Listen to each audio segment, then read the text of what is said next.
Rubio. Muchas gracias, señora presidenta. Saludamos, como siempre, al señor ministro, a quien conocemos de largo, y a su equipo.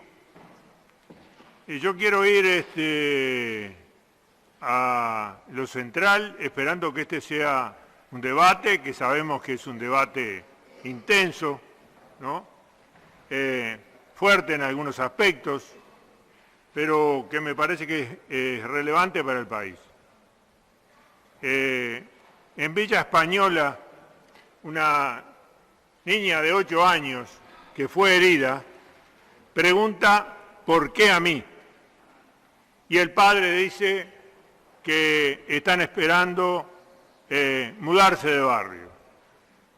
Uno puede considerarse que esto es, como se llama, entre comillas, daño colateral, pero en realidad esta es una situación que viven muchas personas en el área metropolitana y también en el resto del país.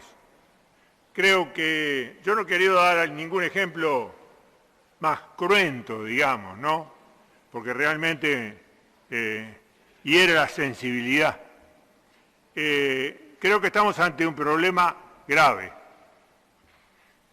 Yo advierto, salvo que el ministro nos demuestre lo contrario, que hay un rumbo errático de parte del Ministerio del Interior, que hay declaraciones inconsistentes e insostenibles del señor ministro y que hay resultados magros que no corresponden con los compromisos asumidos en los tiempos previos, fundamentalmente en la campaña electoral. Yo diría que vivimos una situación grave, dolorosa, difícil, que estamos ante un fenómeno de violencia expansiva, que es un problema muy difícil de encarar y que viene de muy lejos. Si uno toma las series desde 1989 de homicidios, rapiñas y hurtos, las series dan un crecimiento permanente, con algunos valles, pero un crecimiento permanente.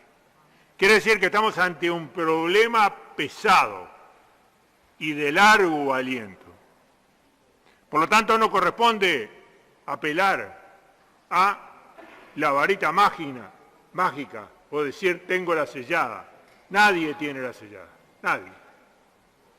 En el año 1998, creada una comisión de seguridad pública en el 96, porque este tema se discutió en la década del 90 y estamos en el siglo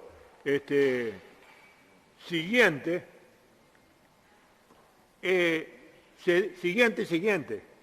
se dijo que, decía el diputado Trovo, que estamos en su informe, en una situación de conmoción pública. Está por ahí he hecho este PowerPoint para que se fije más aquello a lo que uno alude.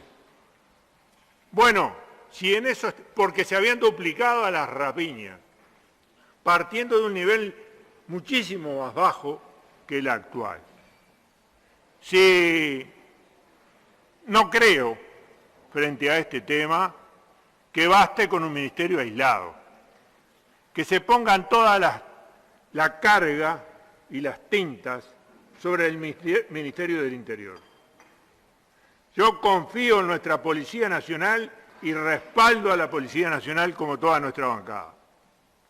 Pero creo que acá hay una cuestión que si no se afronta con participación colectiva, el delito, sin continuidad en el largo plazo, sin recursos importantes y sin un espectro articulado de políticas de los más diversa naturaleza, en los territorios más deprimidos, pero también en otras geografías sociales, en nuestras ciudades y en el interior y en nuestra campaña, Y en relación con la drogadicción, esto no tiene salida. Por otra parte, no siempre el delito más devastador se origina en el territorio más deprimido, como todos sabemos. No basta con cambios legales. Yo creo que esto hay que enfrentarlo sin arrogancia, que esto hay que enfrentarlo con un baño de humildad, y que esto es lo que espera la ciudadanía. Muchos de los delitos más lacerantes, como los homicidios, corresponden a relaciones interpersonales y principalmente en el caso de los feminicidios, al que se van a referir otras compañeras en mayor detalle. Y no basta, como he dicho, con cambios legales, pero éramos una isla de paz. Y esta isla de paz dejó de serlo. El cristal se hizo 1000 pedazos. Confiamos en que podremos salir, pero no salimos si no es colectivamente. Que hay que prevenir, disuadir, reprimir cuando se da la manifestación de la violencia para proteger al ciudadano, fuera de duda. Pero que la reproducción del fenómeno es expansiva, a nuestro juicio, fuera de duda. No tenemos una visión naif de esta cuestión. Pudimos tenerla, porque también nosotros somos autocríticos. Pudimos tenerla, pero no la tenemos. Y no la tenemos desde hace muchísimos años. Y además, no tenemos una visión unilateral de este fenómeno, como que es un asunto solo policial. Ahora, nos parece, modestamente, habiendo revisado todos los archivos habidos y por haber, de todas las interpelaciones habidas y por haber, en el pasado reciente, y de las declaraciones habidas y por haber, nos parece que hubo cierto facilismo y liviandad en la manera en que se juzgó, y que hubo un diagnóstico y un relato equivocado. Y voy a eso. En el programa Lo que nos une, ese, del Partido Nacional, en el año 18, se hablaba de la necesidad de un shock de seguridad. Y yo le pregunto al señor ministro, ¿no estamos en esa situación? Pregunto. En el compromiso con el país que firmaron los partidos de gobierno de la coalición, se dice que el aumento de la delincuencia y del narcotráfico es la peor amenaza con los derechos humanos que hoy enfrenta el país, y que las cárceles no funcionan como vehículos de rehabilitación y reinserción y se han convertido en centros de los que se dirige la actividad delictiva y donde se reproduce la cultura del delito. Pregunto, señor ministro, ¿qué tenemos ahora? No sabemos si el narcotráfico, y esta es una de nuestras principales dudas, es el principal problema o el principal argumento de los problemas. Y sabemos que es muy importante el impacto del narcotráfico, pero nos cabe esta duda por la apelación permanente a esta situación. En el debate presidencial del 19, nuestro presidente, el doctor Lacalle Pou, decía que decir que los homicidios son responsabilidad del narcotráfico es no hacerse cargo. Creo que es lavarse las manos. Ministro, lo hemos escuchado en medios adjudicando la responsabilidad de la violencia al narcotráfico. ¿Es una forma de hacerse cargo? El doctor Álvaro Delgado, que nos acompaña por acá, Pregunta, en 2011, ¿quién se hace cargo de los muertos inocentes por la delincuencia? Por favor, asuman la responsabilidad y garanticen la seguridad de la gente. El 24 de octubre del 19, el actual ministro decía, Bonomi nos dice que los jefes del narcotráfico en las cárceles dirigen todo por celulares. Pregunto, ¿no dirigen ahora por celulares o por otros mecanismos? Javier García, actual ministro de Defensa, decía, si los homicidios son por ajuste de cuentas o por lo que sea, ¿son menos homicidios? El doctor Luis Lacalle Pou decía, el fracaso de la política pública de seguridad ya es insostenible. ¿Hasta cuándo sostener en sus cargos a quienes son los responsables? ¿Más muertes? Yo no me paro arriba de los muertos, Tampoco el doctor, nuestro presidente, lo ha dicho en estos días, ¿no? No me paro. Ahora, está el dato, ¿no? Está el dato del número. Y agregaba, algún día volverá el Uruguay en que los ministros renunciaban o se les pedía la renuncia, por gestión o por vergüenza. Bueno, este es el juicio y el marco. En abril del 18 el presidente decía sobre las causas que para el ministro hay ciudadanos de clase A y clase B. Si tú caes en la muerte por ajuste de cuenta, no hay una familia, no hay un ser humano, no hay una acción que importe. Cuando se le terminaron los ajustes de cuentas, los tiran para las bandas de narcotráfico. ¿Banda de narcotráfico? Que un ministro del Interior use como argumento de la violencia las bandas del narcotráfico cuando es su responsabilidad que abunde el narcotráfico. Y bueno, ¿ante qué estamos? Creo haber oído algo de esto en estos días. Así fue que se llegó hasta el 2019 sin declarar la emergencia, afirmando que se iba a declarar la emergencia nacional en el terreno de la seguridad. Y ese fue el centro de la actividad política. Ahora tenemos no un episodio, una sucesión de episodios espantosos, porque más espantoso es imposible, en mayo. Ahora tenemos todo un periodo, desde el 1 de enero hasta el 30 de mayo, en 150 días hay 170 muertos, 170 homicidios. Es una cifra realmente impactante. Y esto a 2 años y medio. Estamos en mitad de periodo de gobierno. No es que estamos en el arranque, estamos a mitad. Yo sé que estuvo la pandemia, yo sé que estuvo todo lo que estuvo, y todo lo que le tocó a este gobierno y que en muchas cosas fue muy pesado.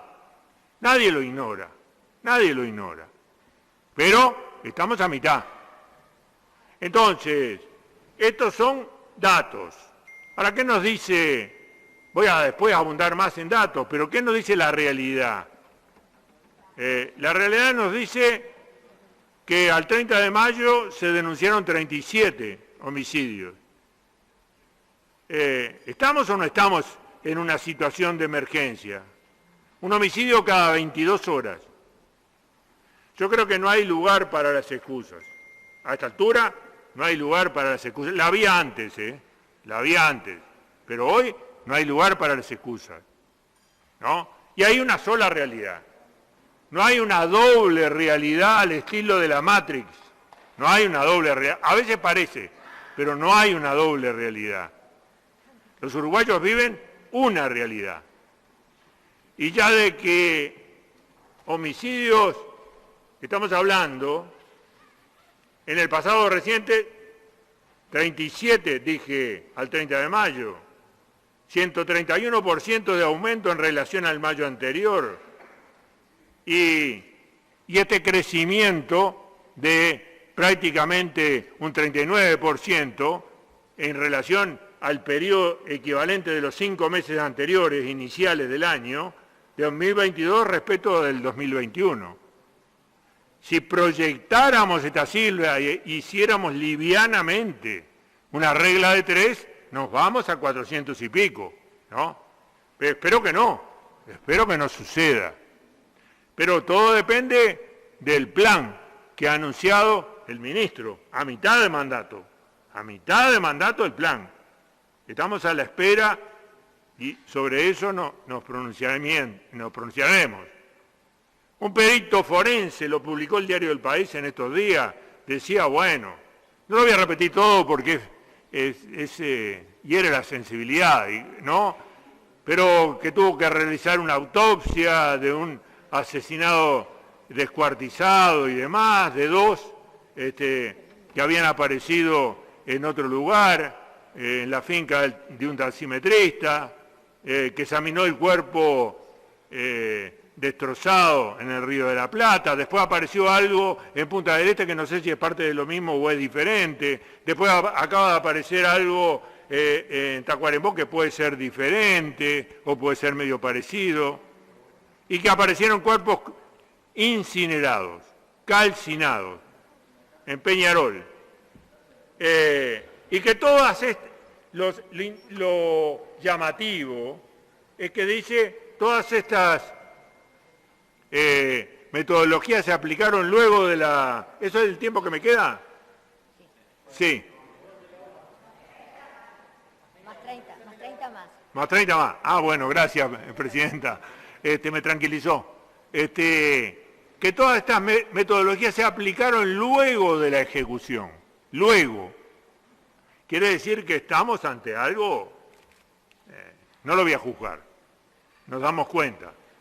Ahora, el problema ha trascendido de que este incremento de los homicidios respecto del periodo anterior no es un tema marginal y de mayo, sino de un periodo. Pero también ha trascendido de que en hurtos y rapiña, bueno, uno baja un poco y otro sube un poco, 2 y 3%. Depende del caso. Pero en violencia doméstica un 12%. Y en lesiones personales algo así como un 13%. Es lo que ha trascendido. O sea que no se trata solamente, de acuerdo que esto ha trascendido, de la información sobre los homicidios. Estamos ante un fenómeno un poco más importante. ¿Y cuál es la sensación térmica de la ciudadanía? De que esto de las balas no es un chiste. No es un chiste, ¿no? Esto realmente da miedo. El 65% de la población percibe que los homicidios han aumentado de acuerdo con la Usina de Percepción Ciudadana. Podrá haber otros que digan algo distinto, pero han salido un par de encuestas últimas a las que nosotros también tenemos acceso que indican una preocupación creciente de la ciudadanía. Y es lo que da esta gira que estamos haciendo en el Frente Amplio, del Frente Escucha. Y lo da en todo el país, y principalmente lo da como preocupación creciente en el interior del país porque no habían visto fenómenos de esta naturaleza. Entonces, Latinobarómetro, que en realidad en el 18 y en el 20 pregunta, ¿ha sido usted o algún pariente asaltado, agredido o víctima, no testigo, eso es otro dato, de un delito en los últimos 12 meses?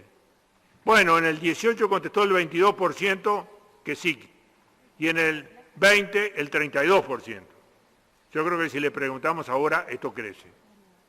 Todos sabemos que hay una cifra negra, además, que es lo que no se denuncia, o lo que no llega, o lo que no se puede recabar. Bueno, ¿qué pasa con esto? El Ministerio del Interior, para el Ministerio del Interior, bajan las denuncias, pero la gente declara que es más víctima de los delitos, porque la gente está declarando que es más víctima de los delitos, ¿no? Entonces, ¿qué pasa con esto? Yo creo que la consecuencia de este estado de la opinión pública que empezó a plantearse de una manera creciente, yo no digo que esto fuera del principio, sino que empezó a plantearse de una manera creciente, como el problema de largo plazo, empieza con la sensación de la derrota. Y esto es lo peor que nos puede suceder a los uruguayos. La sensación de que con esto no se puede. ¿Qué dicen los peritos? Bueno, Germanal dice que requiere inteligencia, mucho más, de parte de la acción policial. El coordinador del Programa Integral de la Seguridad Ciudadana del Ministerio dice que se necesitan políticas de seguridad interinstitucionales. No las estamos visualizando, la verdad, no las estamos visualizando. Había una forma de organización a nivel zonal que eran los SOCAT, acá en Montevideo, que muchos servían para estas cosas también. Los liquidaron. El MIDE los liquidó y los sustituye por otras cosas que no sabemos cuáles son. ¿Qué dice Nicolás Trachtenberg, miembro del GACH que nombró el señor ministro? Que no hay buena investigación. ¿Qué dice Gabriel Tenenbaum, sociólogo y experto en estos temas? Dice que tener antecedentes no está asociado a ser un criminal y que muchas veces pasa que hay gente que no tiene antecedentes y es criminal o comete crímenes y que por lo tanto es un indicador relativo. Que la mención continua de esta característica, de tener o no tener antecedentes, es un mensaje para la ciudadanía de que se mataron entre ellos, de manera que las personas normales, entre comillas, que supone que somos nosotros, no están en riesgo. Es un error pensar que si se matan entre ellos nos podemos sentir tranquilos. Esto dice Cano. En cuanto al relato del combate frontal al que alude el señor ministro, Trachtenberg dice, depende cómo se haga. Depende cómo se haga. Puede tener efectos perversos. Hay que diferenciar el concepto de saturación y usarlo inteligentemente y todo lo demás. Bueno, ¿qué dice Tenenbaum? Que el aumento de la presencia policial es una medida, no es un plan. Es una medida, no es un plan, aunque la gente lo reclama. Estoy consciente de que la gente lo reclama. Eso no quiere decir mayor eficiencia. Y de que falta inteligencia policial e inteligencia financiera. Financiera. Nos estamos refiriendo al lavado de dinero, que tiene que ver con la droga. Después volveremos. Ahora, hay una serie impresionante de homicidios en este periodo, no la vamos a relatar. No queremos normalizar la muerte. Simplemente uno da algunos ejemplos, porque en el programa Lo que nos une se decía que se iba a monitorear sistemáticamente y no lo hemos visto. Bueno, tenemos este récord del 2022, tenemos este récord o esta situación espantosa de las personas descuartizadas. Tenemos episodios paralelos que no tienen una explicación. Pedimos los informes y demás que no tienen una explicación razonable, como el caso del pasaporte para Sebastián Marcet, ¿no? Este narcotraficante, al que le fue negado porque tenía antecedentes en Uruguay y entonces se agenció de uno falsificado en Paraguay, y por eso fue detenido y después de ser detenido solicitó el uruguayo y obtuvo el uruguayo. Pedimos al Ministerio de Relaciones Exteriores y al Ministerio del Interior, y a mí me dio la impresión de que se pasaban la pelota entre el Ministerio del Interior y el Ministerio de Relaciones Exteriores. Lo cierto es que se lo dieron. Y lo cierto es que a los pocos días se descubrió en Paraguay un depósito que correspondía a esta persona. Y lo cierto es que a pocos días se hizo una operación en Paraguay en relación con este problema y se detuvo a otras personas y después fue asesinado un fiscal que estaba en su luna de miel en el Caribe. un tema complejo. Entonces, estamos en una situación de riesgo, esta es la verdad. El ministro decía en el 2018, mañana van a haber reacciones ciudadanas y vamos a condenar a los que nos defienden. Lo decía en claves políticas. La verdad es que este riesgo está. El Estado tiene que ocuparse y tener el monopolio de la violencia y de la seguridad. Y no es cosa de que haya reacciones ciudadanas que terminan como han terminado algunas. Y no es cosa de que asesinen a una pareja frente a sus hijos y se hagan algunas declaraciones que la verdad que no corresponden y a la cual me voy a referir en otro momento. Entonces parece que la escalada de violencia no discrimina ni edad ni lugares. El señor presidente ha dicho en Londres que la violencia se ha incrementado. No soy yo el que lo digo. Fue el presidente de la República el que lo ha dicho. Claro, puede ser que lo esté acotando más que lo que nosotros estamos diciendo. No le atribuyo lo que no dijo. Pero que dijo eso, dijo eso. Entonces, no solo no discrimina lugares ni edades, sino que tampoco discrimina del punto de vista del sexo. Muchas mujeres, ¿no?, fueron objeto de feminicidios en este mes de mayo y antes del mes de mayo. Hasta el 30 de mayo del 22 se denunciaron casi 16.000 casos de violencia doméstica. Y esto da un aumento en relación al año anterior del orden de un 14 o un 15%. El año 21, de acuerdo con el informe de Petit, yo sigo sistemáticamente los informes de Petit, a veces en sus declaraciones públicas es un poco más, no es tan fuerte, pero en lo que escribe es fuerte. Dice que en el 2021 tuvo un récord de muertes en cárceles, 86 casos, por todo concepto, y que eso es muy superior a lo dado, un 79% superior al 20 y un 96% superior al 2019, de los cuales 86 casos hubo 21 homicidios, 17 suicidios, 9 muertes dudosas, etc. Sobre las condenas, ¿qué decir? En marzo, desde la vigencia de la LUC, hubo 510 condenas, de acuerdo con nuestros datos, por delitos creados por esta ley. El 59% fue por un delito de agravio a la autoridad. Esto incrementó las cárceles.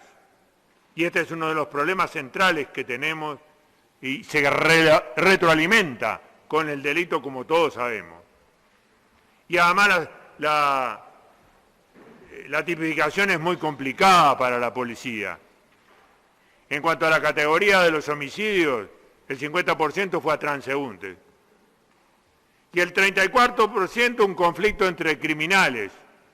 Luego el observatorio ajusta, yo sé, en el año 2020 dijo que eran el 44%, en el 21 dijo que eran el 42%, capaz que este 34, atribuyendo otros casos que no se saben, lo incrementa.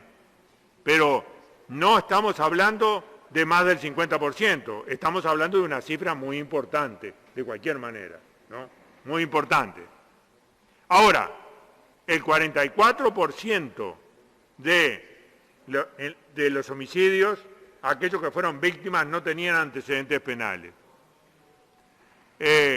Yo escribí un artículo por ahí en la radio, en la diaria, dije, el homicidio agrava la realidad, no su reconocimiento.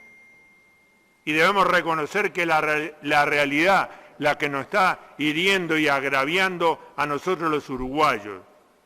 Del 2005 al 2009 hubo 1.333 homicidios, un promedio de 267. después uno de 260 y después uno de 330. O sea que no negamos la realidad de que hubo un incremento, pero en los 2 primeros años de 323, en el 20 y en el 21. Si a esto le agregamos el 22, esta cifra sube. Y si proyectamos este año, bueno, dijimos todo el tiempo, y era una postura política pensada y comparada internacionalmente. La pandemia está teniendo una incidencia radical en la disminución. Se dijo que los delincuentes no estaban en cuarentena. Por mi estimado amigo el doctor Larrañaga, tristemente desaparecido en este país, y con el cual tuvimos mucho vínculo. Pero en realidad, antes de la LUC se dio una caída vertical en el número de delitos, con lo cual se estaba confirmando la tesis de que los anteriores eran unos ineptos totales y que bastaba darle un impulso a la Policía Nacional para que cayera todo. Justamente en el momento en que estábamos los uruguayos horrorizados por la pandemia y encerrados por la pandemia, autoencerrados en una proporción muy importante. Y ahí tienen la gráfica número 17, esa. Se hizo en verde con las barras de los momentos en que las clases se suspendieron. Y se da la evolución de los homicidios. Y ustedes ven que cuando el verde está, los homicidios caen verticalmente. Y cuando desaparece, suben. Esa gráfica está construida con los datos del observatorio. Porque yo no dudo del observatorio. El problema es si la estrategia que se sigue lleva a maximizar el relevamiento de los datos y de las denuncias y a disminuir la cifra negra. Y la anterior la llevaba por una razón muy obvia. Estaba fundada en el mapa del calor y en los puntos calientes. Cuanto más denuncias hubiera, más posibilidades de tener un seguimiento y una acción combinada. Era una estrategia. Pero la estrategia llevaba a esto. Si se cambia la estrategia, no lleva necesariamente a esto. Bueno, esto es lo que muestra pandemia versus homicidios en el Uruguay. Ahora, el presidente ha dicho que la violencia ha aumentado. Yo creo que junto con todos estos datos, hasta que el ministro no nos demuestre lo contrario, nosotros lo que tenemos es una instauración fallida de un modelo de seguridad. Porque si no hubiera tenido otros resultados. Y por lo tanto, que esta situación, junto con una situación carcelaria crecientemente explosiva, lleva a una reproducción de la violencia que los uruguayos no queremos y que no sabemos cómo parar. De acuerdo con Petit, en el último informe, el año pasado pasaron 22.000 personas privadas de libertad por los establecimientos carcelarios, entre los que estaban, los que salieron y los que entraron. Ahora, si uno toma la curva del crecimiento del número de personas encarceladas, la proyecta un poco más en el tiempo, aún sabiendo que la tasa de 12,5% de crecimiento entre el 20 y el 21 no se va a mantener, sino que se va a achatar. Si uno la proyecta, el resultado, señora Presidenta, es que no necesita 4 cárceles de 500 personas, necesita 8 cárceles de 500 personas. 8 cárceles. Para poder abordar la situación de la explosión carcelaria. ¿Y eso qué quiere decir? que no solamente 22.000 personas pasan o van a pasar por las cárceles, sino que muchas más van a pasar por las cárceles. ¿Y qué quiere decir esto? Quiere decir que están las familias vinculadas, porque uno tiene el primo, el otro tiene el tío que sale, el hermano que entra, la madre que vende pasta base, que a su vez está obligada por el que está detenido, porque acá esta relación no tiene por qué cambiar en relación con años anteriores, y entonces estamos hablando de una población de muchos miles de personas. Esto significa que necesitamos un abanico de políticas y mucho dinero. Y mucho dinero. Porque si a los policías se les incrementó el 139% real, y después va a venir la gráfica, real, durante 15 años, y bajaron mucho en estos 2 años, solo la recuperación lleva muchos millones de dólares. Y si incrementamos el número de policías, va a llevar muchos mayores números de dólares. Ahora, el señor ministro ha dicho, y en el 2016 lo dijo con su manera, digamos, contundente de argumentar, ¿no?, que le reconocemos, en Canal 12, que el Uruguay tenía un récord, que era prácticamente el primero de América Latina en la relación policía cada 100.000 habitantes. Récord. Y quizás récord en el mundo. Quiere decir que el tema, si bien es necesario responder a la demanda de la población de mayor patrullaje, eso no quiere decir necesariamente mayor eficiencia. Por lo tanto, en este marco nosotros decimos hay un rumbo incierto. Nos pueden presentar un plan que nos convenza, ¿cómo no? Pero por ahora lo que tenemos es un rumbo incierto. ¿Por qué incierto? Porque primero, las direcciones especializadas en delitos vinculados al narcotráfico y al crimen organizado, que costó años de años formar y mucha gente enviar al extranjero, no solo cayeron sus responsables, sino también muchos de sus cuadros medios. Y esto sin, a nuestro juicio, una decisión razonable. Y esto es perder capital acumulado, y no por vínculo con el Frente Amplio, porque la mayoría no tenían nada, absolutamente nada que ver con el Frente Amplio. Porque segundo, la atención a la ciudadanía con estudiantes de nivel de estudios terciarios mediante becas de estudios se liquidó.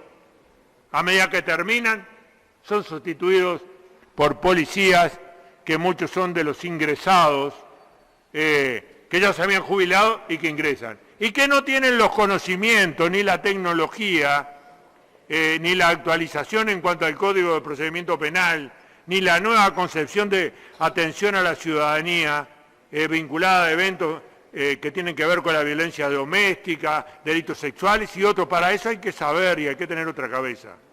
Porque los operadores penitenciarios descendieron. En relación al número de presos, descendieron radicalmente. Porque se repuso a algunos jefes de policía, y yo voy a dar solo un ejemplo, porque no me quiero meter en líos, pero un solo jefe de policía que había sido realmente removido por notoria conducta y por desidia, notoria conducta que rayaba con, ¿no?, en Cerro Largo, por ejemplo. Porque un día se sacó a Herodes Ruiz porque se reunió con Gustavo Leal para ver qué pasaba con las casas en manos de bandas criminales, ¿no? En fin, quiero relatar una anécdota que se refiere para mí al policía ejemplar al cual debería este Senado algún día rendirle un homenaje, que se llama don Julio Guarteche. Durante el año 2005 se instaló la Junta de Drogas, y a ella iban los subsecretarios a nivel de presidencia. Iban los subsecretarios de varios ministerios. Y era presidida por el prosecretario de la presidencia, el licenciado Jorge Vázquez. Iba por la Brigada Antidrogas, Dirección General de Represión del Tráfico y todo lo demás, Julio Guarteche, el comisario general Julio Guarteche. Desde la primera reunión el prosecretario planteó el enfrentamiento frontal a las drogas. Lo reiteró en la segunda. Guarteche, mudo. Lo reiteró en la tercera. Y cuando lo reiteró en la tercera, ¿qué dijo Guarteche? Y tengo dos testigos. Guarteche dijo, esto de enfrentamiento a las drogas, ¿va en serio? Lo digo porque antes de cualquier operación antidroga yo recluyo a todos los funcionarios que están a mi mando. Por 15 días no los dejaba hablar por teléfono con sus familiares, sin presencia de terceros, ni salir, por supuesto. Y perdían mucho dinero, ni hacer 222. Y perdían mucho dinero. Iban al sacrificio. Y cuando digo, si este enfrentamiento a las drogas va en serio, es porque no quiero recibir ninguna llamada que obligue a detener la operación. El que relata dice, todos entendimos a lo que nos estaba diciendo. Y la respuesta que se le dio, que tuvo, fue que no iba a recibir ninguna llamada y que, en caso de cualquier llamada que tuviera, de parte de cualquiera, lo denunciara de inmediato. Esto porque no quería repetir alguna experiencia anterior a la cual no quiero aludir. Creo que esta Cámara realmente le merece ese homenaje. A mí me parece, señora Presidenta, que la verdad es que no caben más coartadas. La coartada de la leyenda negra ya fue, que estuviera justificado o no. La coartada de la herencia maldita del Partido Nacional la practicó contra el Partido Colorado durante 6 años y terminó entregándole el gobierno al Partido Colorado. Esta es la verdad. Esto se ha hecho en este terreno, pero también se ha hecho en otro terreno. Ahora resulta que el banco, según Martín Pasturino, que de esto sabe, el Banco Mundial acaba de decir que el sector educativo ha tenido mejoras significativas en las últimas décadas. Lo dice el Banco Mundial. Claro, nos pueden decir ustedes que en relación con el Banco Mundial no tenían muy buen vínculo, pero es un organismo internacional de importancia. Ahora, el 27 de julio, el ministro aquí presente declaraba: a mí me interesa mucho el tema de las rapiñas y el hurto, porque son monedas de compra de droga. Atacar las bocas de pasta base. Hace poco que tuvimos la satisfacción de poder agarrar 407 kilos de pasta base, algo así como 4 millones de dosis, que se iban a tirar al mercado e iban a deshacer las cabezas de nuestros jóvenes. Después resultó que era un error de atribución del número,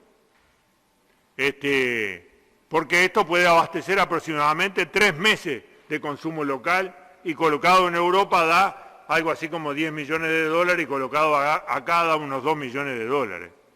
Pero que ha habido incautaciones, yo no lo voy a negar. Incluso me parece que exagera las incautaciones que nosotros hicimos en algún año. Porque en el 2019 da que de clorhidrato de cocaína instauramos 11.911.635 kilos. Supongo que esto es un error de la memoria del Ministerio del Interior. Ahora, llama la atención, ¿ya? Y por eso es una pregunta que la puede responder el señor ministro en régimen de sesión pública o secreta, que el número de incautaciones del 2021, porque nos hace preguntar acerca de si hay laboratorios en el Uruguay de procesamiento de cocaína y si están traficando para el exterior. No le pido que me responda ahora ni públicamente, ¿no? Pero es un tema que realmente preocupa. Y quisiéramos tener la explicación.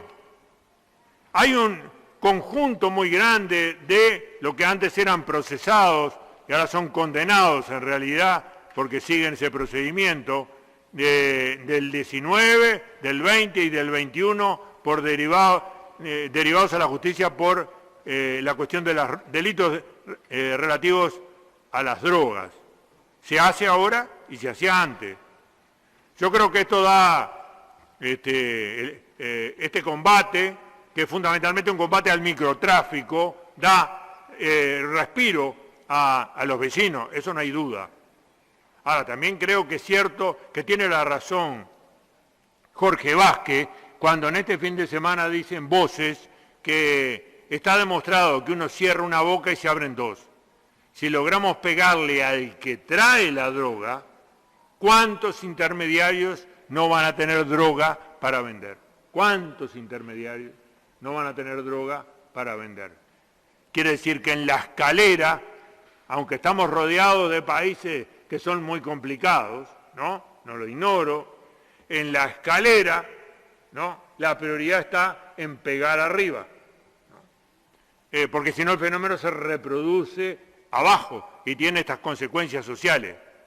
Sé que todas estas operaciones son de carácter muy reservado, pero no hemos visto signos de acciones en ese sentido y bueno, se podrá expresar y decir lo que se hace contra los grandes intermediarios en otro régimen. Ahora, sobre porcentajes de esclarecimiento, la verdad es que algún señor parlamentario que no está acá se rasgaba las vestiduras sobre que el porcentaje de esclarecimiento era bajo. Ahora, sin embargo, siguió bajando. En el 2011 era el 72%, en el 2021 el 50%. Fue bajando el porcentaje de esclarecimiento. Es un indicador, pero es un indicador importante.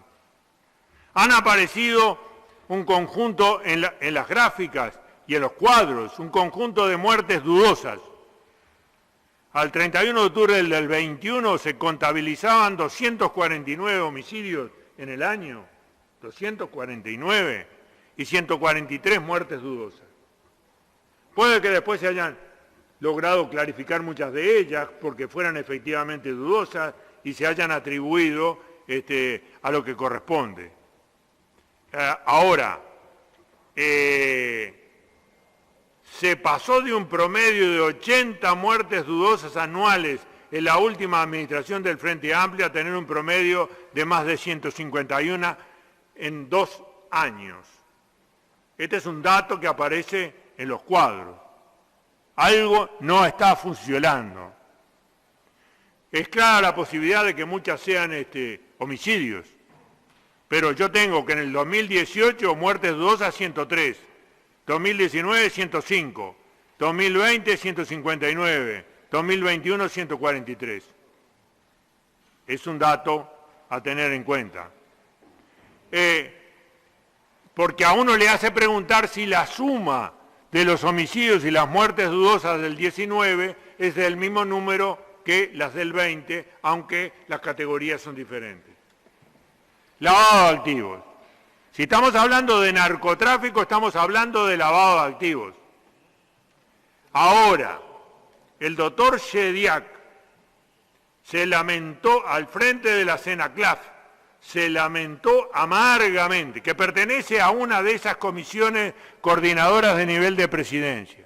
Se lamentó amargamente ante la Comisión de Presupuestos de la Cámara de Diputados del año pasado, diciendo que el total de formalizaciones y persecuciones penales exitosas por estas modalidades delictivas es muy bajo.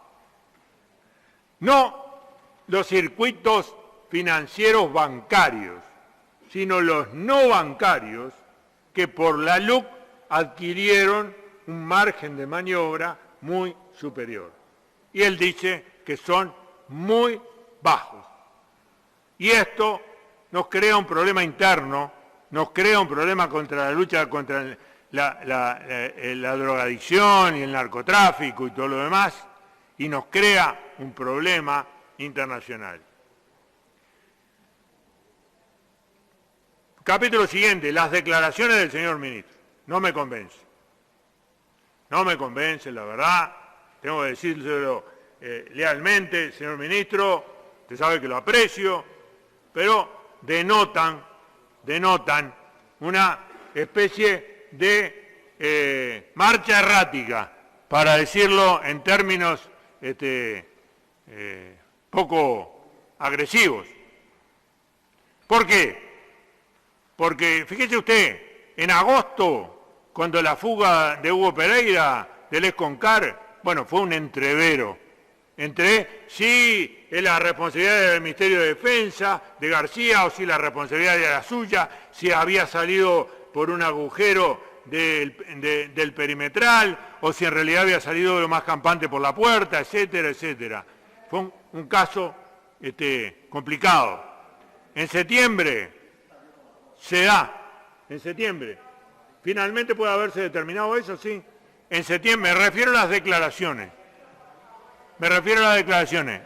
En septiembre se dio el secuestro y tortura, se descubrió el secuestro y tortura de un preso en el Esconcar. Y el ministro contestó, no puedo asegurar que no esté pasando en otros lugares, espero que no.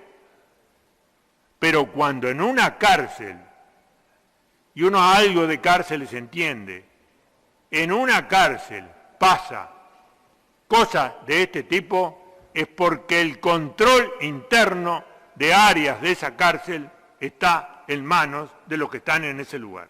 Si no, no pueden pasar. En octubre, frente a 7 homicidios, que algunos dicen que fueron más en un fin de semana, el ministro contesta que siempre en primavera, no sé cuál es la razón, hay un crecimiento de los delitos. Bueno, ahora estamos en otoño, estamos en mayo, ¿no? Estamos en mayo. No es una explicación razonable. En noviembre dice que rezan para que no haya más homicidios en cárceles.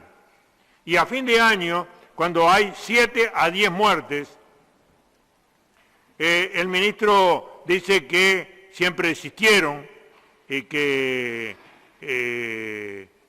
muertos me refiero a los muertos a 4 muertos en el Concar, que siempre existieron, y se queda en eso, en la explicación. El comisionado parlamentario cerraba el año denunciando un 135% de hacinamiento en cárceles. En Nochebuena y Navidad hay un conjunto de homicidios, le preguntan al ministro y él dice, obviamente, claro que le preocupan, ¿no? Que lo desvelan, pero que uno no puede prever de que haya gente que termina asesinando a parientes o en la disputa por un perro. Bueno, es una manera de expresarse que en realidad me deja muchas prevenciones. En febrero, tenemos que el 22 de febrero dice que había 33 homicidios en febrero, 33 hubo en febrero. Ahora podemos salir con carteras, podemos vivir sin miedo. O sea que da la batalla por ganada. Entonces, la verdad, no corresponde. A mí me parece que no corresponde para el señor ministro del Interior. El 23 de febrero, 3 guardias de la Republicana violan a 2 muchachas dentro de un patrullero y el ministro dice que se siente traicionado. Efectivamente, se siente traicionado, yo lo comprendo. Pero acá lo que importa es ponerse primero en el lugar de las víctimas. En el lugar de las víctimas, no en el lugar del ministro, en el lugar de las víctimas. En marzo son detenidos y golpeados 2 jóvenes en el hipódromo. Y el ministro dice que se pone la camiseta de la policía y que son 33.000 policías. Me parece que en realidad hay que ponerse del otro lado, confiando en la policía, pero hay que ponerse del otro lado. porque esto puede ser injusto para la persona, pero también puede ser injusto para la policía e inseguro para la ciudadanía. Un mes después, en un acto en el que estaba Laura Raffo, la recuerdo, entre otros, el ministro hace un chiste sobre el tema de los fuegos artificiales, que es como los barrios, como algunos barrios. No me parece que correspondía. En abril, frente al linchamiento de una persona, por el Ministerio se informa de que venía delinquiendo. O sea, que ¿es razonable que diga esto? No es razonable. Eso lo tendría que determinar la justicia y no prejuzgar. Después, en realidad, hay un asesinato de una pareja frente a sus pequeños hijos a plena luz del sol, mientras se dirigían a la escuela a llevar a los niños, y el ministro declara que es una familia que no había progresado por sí sola. No corresponde. ¿No? La verdad, no corresponde. Yo creo que esto indica falta de norte, ¿no? Y de claridad del acierto o el desacierto en las declaraciones. Pero el problema es que el señor ministro del Interior habló mucho en el pasado, como siempre, porque es un gran debatidor. Y en el pasado, todo lo que dijo, en el pasado, lo coloca en una situación muy complicada en el presente. Porque uno es esclavo, de alguna manera, del archivo, o sea, de lo que dijo. ¿Y por qué digo que es esclavo? Esclavo entre comillas, ¿no? De lo que dijo. Porque la interpelación que le hizo en el 16 Bordaberry al ministro Bonomi, Bordaberry decía: en este gobierno pasaron 2 años y medio y nadie conoce el plan. 2 años y medio. Hoy pasaron 2 años y medio y nadie conoce el plan. Critica la caída en el índice de esclarecimiento de delitos. Bueno, ahí tenemos algo similar. En esa interpelación, usted, señor ministro, dice: a nuestro juicio, al señor ministro le ha llegado la hora de cambiar de trabajo. Tiene que cambiar ahora. Tiene que mostrar resultados ahora. La gente está harta, está indignada, no cree más en el sistema. Bueno, hoy la gente quizás no esté en esa tipificación que usted hace, pero está muy preocupada, ¿no? Muy preocupada. Más porque usted prometió mucho. En la interpelación del 18, 2 años después, volvió a repetir: no podemos más. Que había un clamor público y que no había excusas. Bueno, hoy tampoco hay excusas. En la interpelación a Bordaberry, en la segunda interpelación de Bordaberry del 18, el señor presidente decía: para el ministro hay ciudadanos de clase A y clase B. Si uno cae en la muerte por ajuste de cuentas, no cuenta. No hay un ser humano, una familia. Tiene razón el señor ministro, fui yo quien dijo que lo vamos a ayudar a irse. Lo vamos a ayudar a irse. No hay una visión de destrucción. Piensa el ladrón que todos son de su misma condición. El ministro García, que en estos días ha hecho algunas declaraciones que nosotros hemos rechazado, decía en abril del 19 que había una epidemia de violencia. Yo creo que el tono era un tono de enorme confrontación. En la moción de censura a Bonomi en el Senado, el señor ministro Heven decía: y esta situación no da para más. Le haría bien al gobierno sacar hoy al ministro Bonomi. No lo van a sacar. Van a morir abrazados a él, se van a hundir abrazados a él, van a hundirse porque el Uruguay ya no aguanta más. Nos preguntamos, ¿las vecinas y vecinos en los barrios aguantan con la violencia, como dice el señor presidente, que ha aumentado? ¿Cómo ve el límite del relato? ¿Cómo ve el límite del relato es la realidad y la realidad no es la campaña.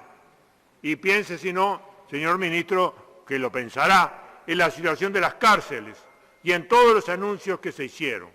Porque acá yo vine y seguí el presupuesto. Lo seguí a través de, porque por la pandemia nos tenían recluidos, a través de lo que pedía leer. Y ahí se habló de la construcción de 4 cárceles y de una de alta seguridad. Quedaban para 2.000 personas. Bueno, se incrementaron mucho más el número de personas y se van a incrementar en los años siguientes.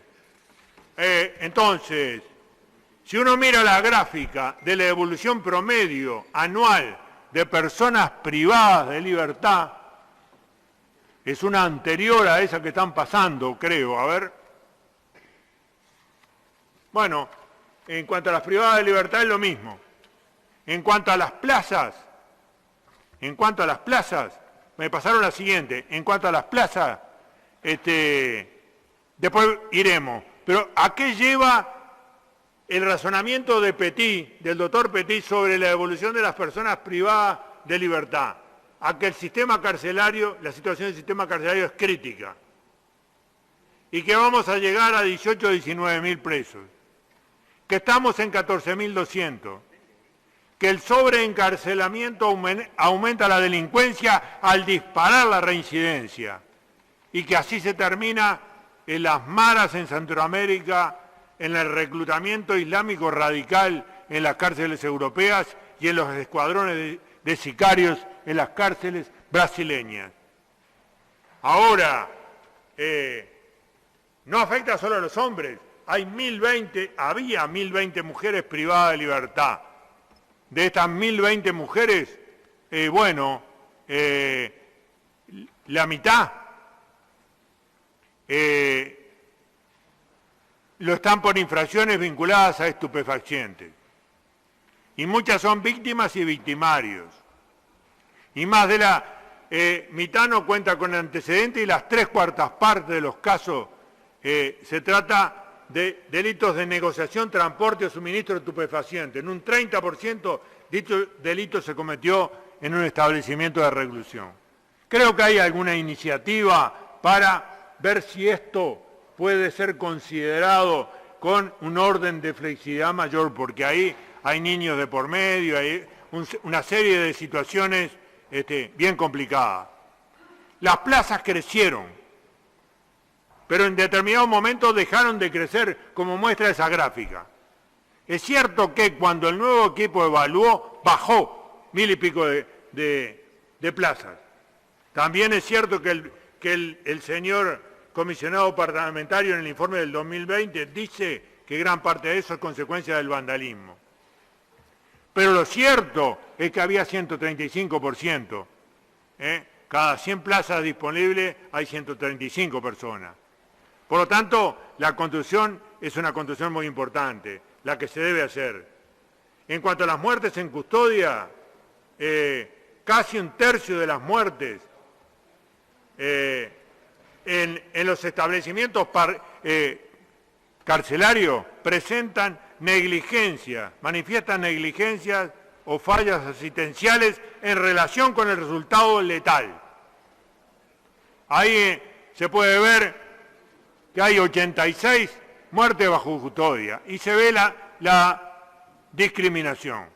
Y la discriminación realmente es muy importante, ¿no? Es muy importante. 45 muertos en cárceles, 86 en el total.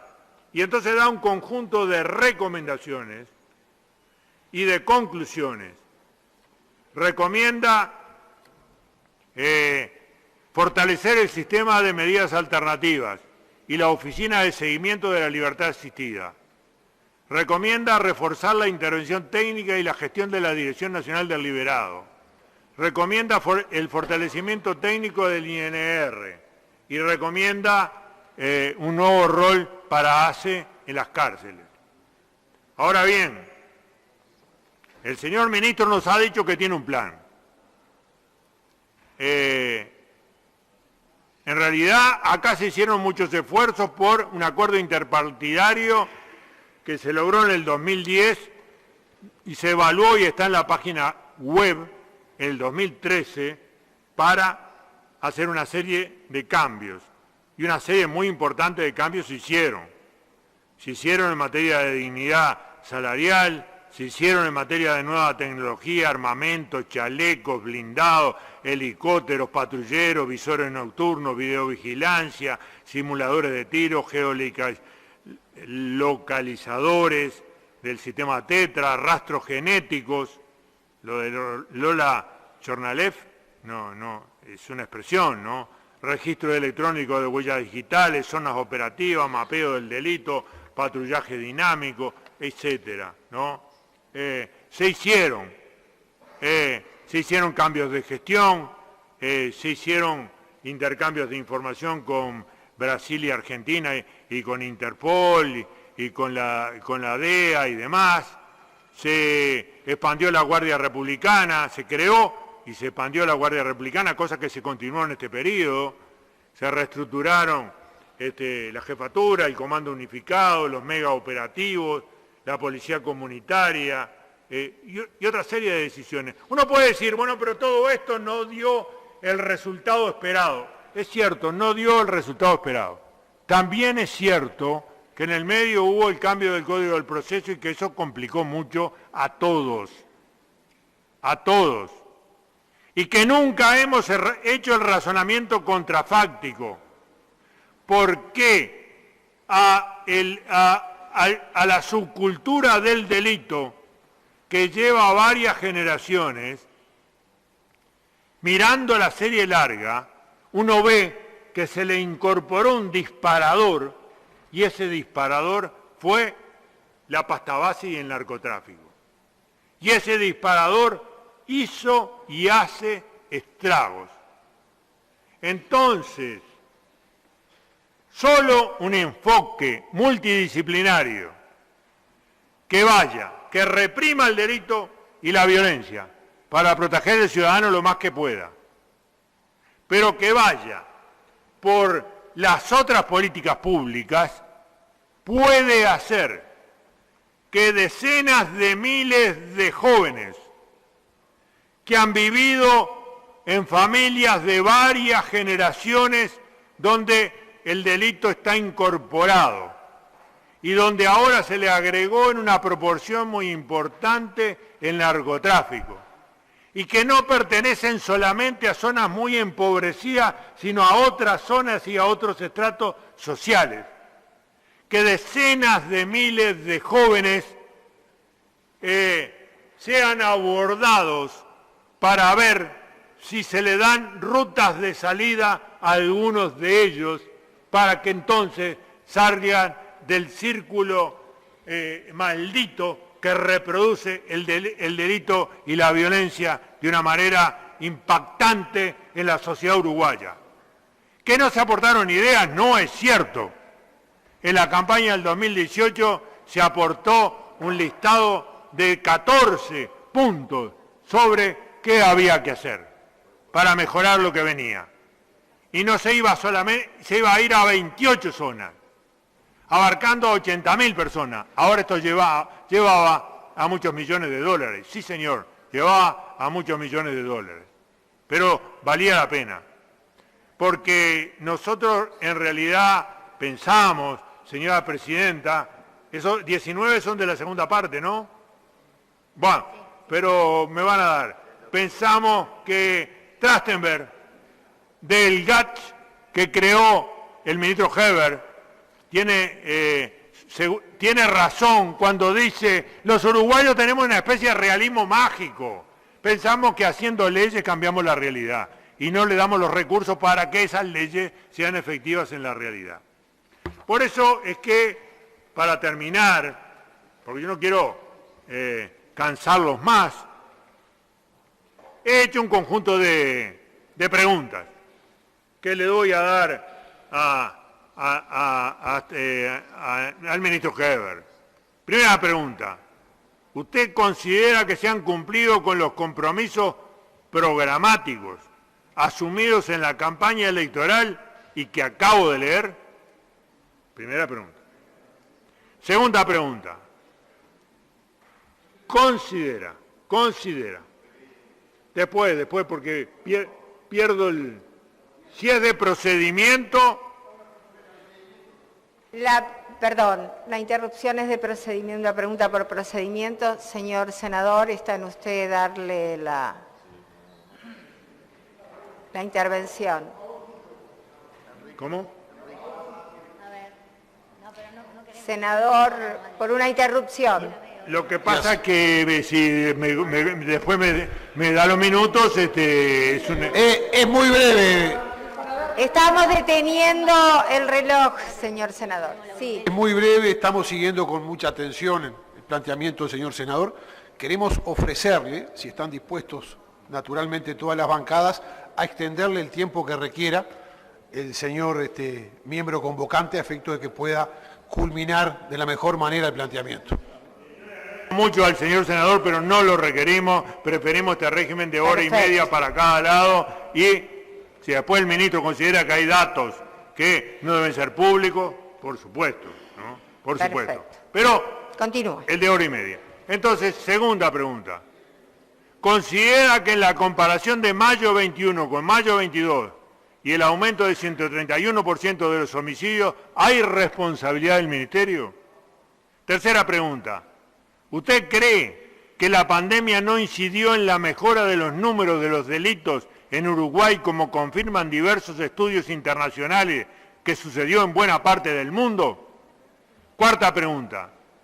¿Cuál era el plan del Ministerio antes de la reunión con el presidente en Torre Ejecutiva ante la ola de homicidio? ¿Y cuál es el nuevo plan? ¿O si es el mismo? Quinta, ¿cuáles son sus principales lineamientos estratégicos? ¿Qué acciones incluye? ¿Qué resultados materiales y humanos incluye?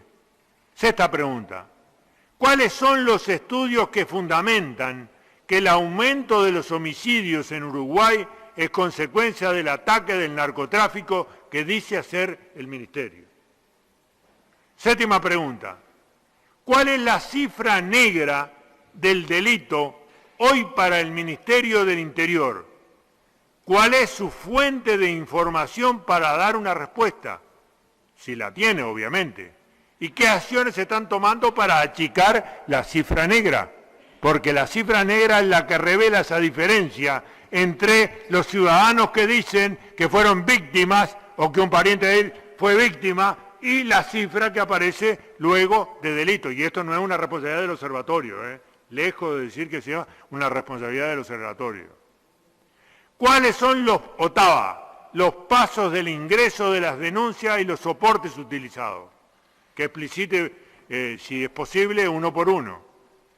Noveno, ¿qué avances se han realizado en relación con los grandes intermediarios de la droga? Este es un punto crítico. Ha realizado avances importantes la comisión que el Ministerio del Interior integra de lucha contra el narcotráfico y el crimen organizado transfronterizo creada por la Ley 19.513. Décimo, ¿qué resultados se han obtenido en el marco de la comisión coordinadora que el Ministerio del Interior integra contra el lavado de activos y la financiación del terrorismo?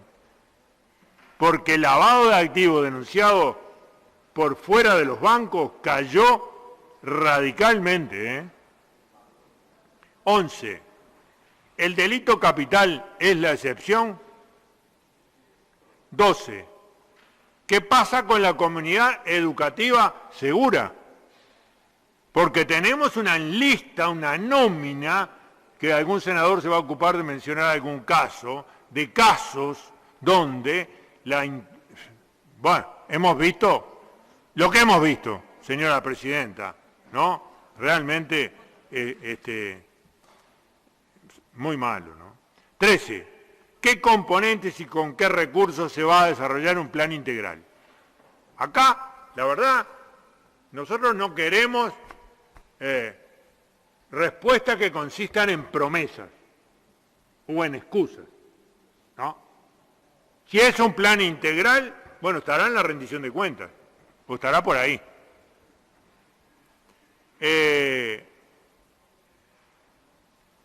14. ¿Cuán plan global de política pública del gobierno involucra vivienda, salud, educación, empleo y seguridad? Yo quiero saber, ¿no? Quiero saber como ciudadano, no como alguien que viene a plantearle preguntas a un ministro. ¿Cuál es la interconexión entre el plan de vivienda y o el plan de salud o el plan de educación, ¿no? Y el plan de lucha contra la drogadicción?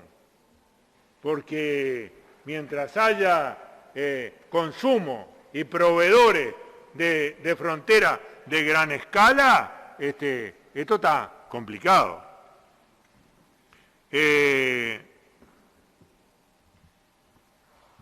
15. Y voy terminando. No se requiere el abordaje a nivel del territorio con participación del Estado y de la sociedad civil y un enfoque multidisciplinario. Esta es una pregunta que en realidad podría también contestar el MIDES en una manera importante, en que involucra a varios ministerios, y donde estuvo nuestro principal problema, por no tener todos los recursos para poder hacer esto con la eficiencia que queríamos hacer, aunque mucho hicimos. 16. ¿Se incluyen campañas y nuevos centros para el tratamiento de las adicciones? ¿Qué pasa con el tratamiento de las adicciones? Ahora resulta que el 80% de los presos son adictos. Y todo lo que tenemos afuera.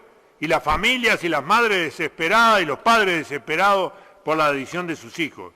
Y la escasez enorme de lugares donde hacer un tratamiento de política pública. 17. ¿Se va a tomar las críticas del comisionado parlamentario Petit? ¿Cómo las van a implementar? En particular, en relación con el incremento de plazas, ¿qué medidas se han adoptado o se planifican? ¿A qué costo y con cuáles recursos humanos? Porque a mí no me vengan con la respuesta barata de decir que se construyeron algunas camas porque se pusieron presos a trabajar, que está bien y está muy bien, ¿no? Y está muy bien en materia de... Espere un poquito. Ya le va a tocar.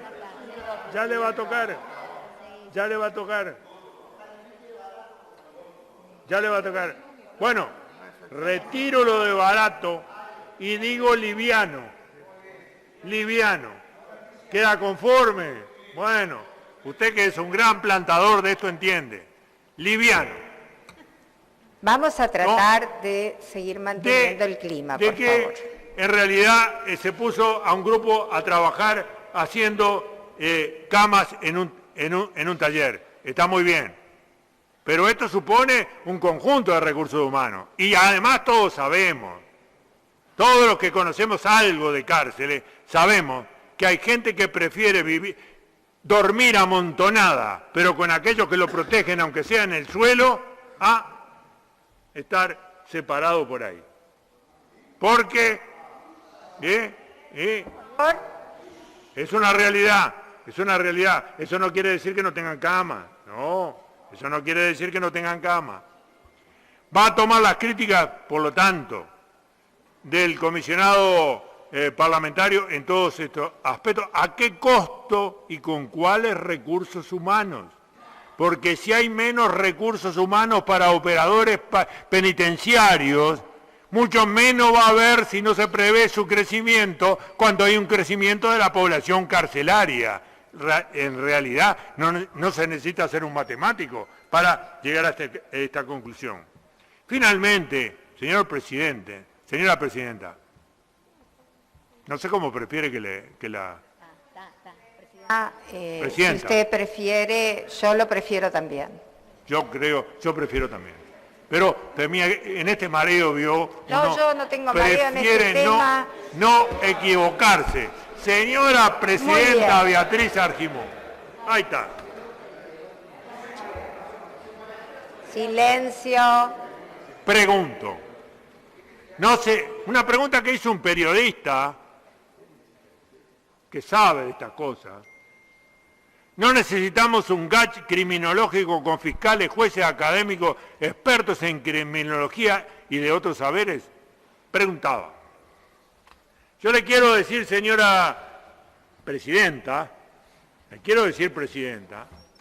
esta fuerza política ha dicho que está dispuesta a dar una mano en lo que pueda, a opinar, a enviar documentos, a hacer aportes y a otras cosas. Se tomó mal. Quizás se tomó mal por el apuro de algunos de los reunidos en los días previos o por mucho nervio. Se tomó mal. Pero en realidad, hablarnos a nosotros de lealtad institucional, yo lo entiendo para algunos jóvenes imberbes que integran este cuerpo, aunque creo que no hay muchos, ¿no? Lo puedo entender, pero acá el que estuvo en la crisis del 2002 sabe que alguien paró los que venían bajando por algunas avenidas, saben. Y saben otras cuantas cosas más que no las vamos a poner, no le vamos a dar carácter público, de su parte de ellos y de parte nuestra, ¿no? Saben unas cuantas cosas más. Así que, señora presidenta, le agradezco la paciencia que ha tenido y debo decir que nuestro propósito es que haya un debate en profundidad en esta reunión o en las que sigan, en la Comisión de Seguridad y de Convivencia o en las que convenga, porque este problema es un problema que afecta enormemente la vida de los uruguayos, que va creciendo y ninguno de nosotros desea el descrédito del sistema político por incapacidad para resolver las situaciones neurálgicas de la vida de los uruguayos. Muchas gracias, me sobraron 7 con 14 minutos.